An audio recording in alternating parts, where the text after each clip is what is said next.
A simple example, I'll briefly talk. This is a 2-year work. That's just one slide. So this is osseointegrated implant, like your root canal in a dental implant that we can put it. Here I can like this. This is very common. About 60 years back it was not done. Today everybody kind of knows it. So what dentists they do it? Dental surgeon, they will put a metal stub and let it sit there for maybe 6 weeks to 6 months, and the bone will integrate that, and after that they can put a false tooth on top of that, and this the metal piece will then anchor or hold the tooth that is missing for a normal patient. So if we can do that, theoretically we should be able to do that in other areas. It does not have to be dental.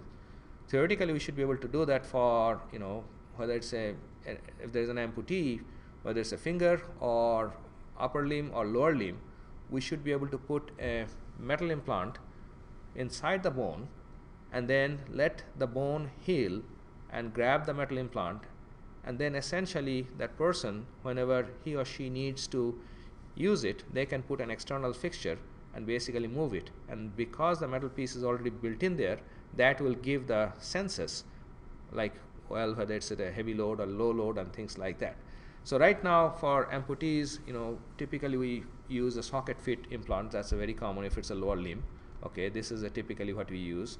The Brenmark work, put a threaded screw and do that. Here we have shown that we can actually combine the lens type of technology where we can actually do the CT scan image and we can tailor-made these implants, and then basically this is the implant that will be osseointegrated and put inside the bone, and this is an external fixture. Then we can add, like here, this is not our work. This is so this is the implant is placed inside the thumb, and then external fixtures can be done.